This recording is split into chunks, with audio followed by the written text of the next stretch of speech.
So at the time, like 2012-ish, collectible card games primarily existed in paper format. There weren't that many digital card games. Hearthstone hadn't even been released yet. There were some digital card games, but those were very literal translation of the physical experience as much as possible.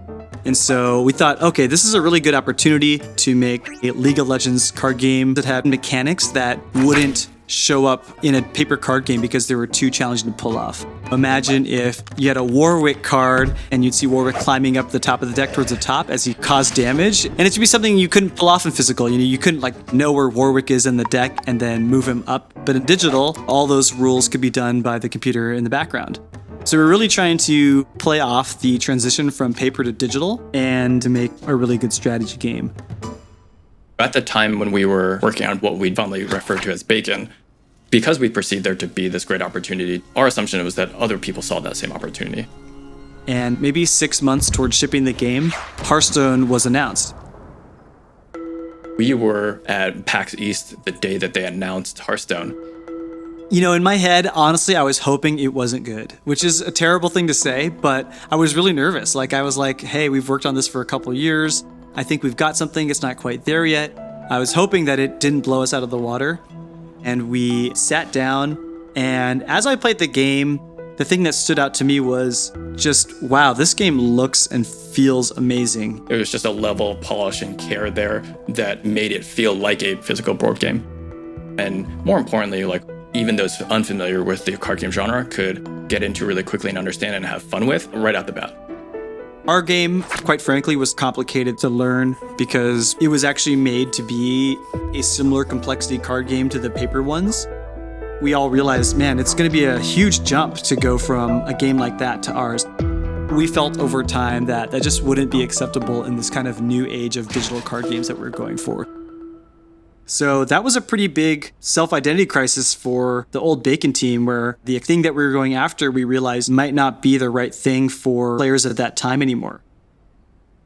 And so basically we decided to icebox the existing version of the game and just start it from scratch.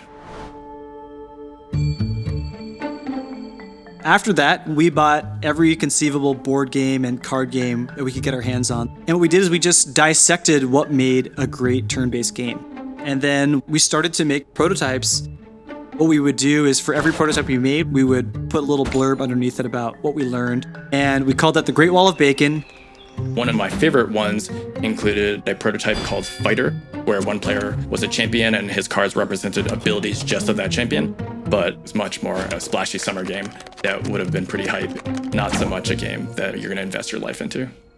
And I think that was the sort of the sense-made approach, that just if we're interested in making a game that players really think of as a lifestyle, what are the characteristics of that game that really help make that possible?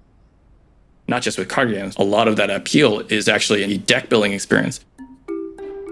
When we look back on our childhoods playing these card games, you don't have a lot of spending power and you don't really know what's good or what's bad. You're mostly playing with what you've opened in whatever the one pack you got. We call that kind of like kitchen table magic. If you've played card games, everyone has a story where they made some super janky deck and pulled off a win or made something crazy happen. And that's the beauty of the deck building experience. I would say at a high level for Legends of Runeterra, we wanted all players to be able to experiment, allowing them to feel like these Heimerdinger mad scientists, where they had a well-funded lab full of cards and they can make crazy creations to their heart's desire. And so we brought that thesis with us for future prototypes. And one of those actually was the earliest version of Legends of Runeterra. This prototype had what we call interactive strategy, where it's almost like you're having a conversation, where I say something, take my turn, you say something, you take your turn. We found that we were missing that back and forth when we played digital versions of these strategy turn-based games.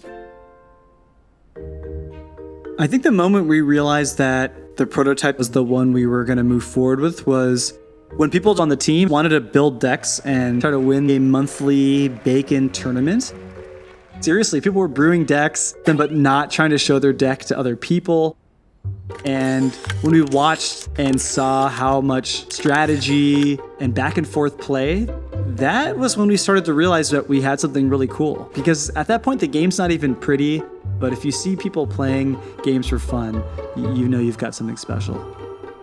So if we can unlock that gameplay experience, that's one way we can have really high confidence that the game has an infinite level of skill and depth.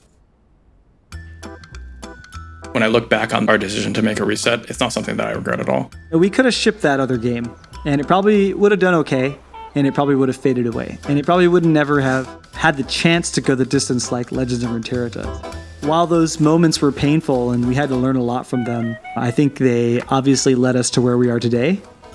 As somebody who knows a lot more about the future of the game, I'm also still very much excited to show players the game that it's going to become, because that's our goal, is to bring players a better and better experience that they could not have imagined from this genre.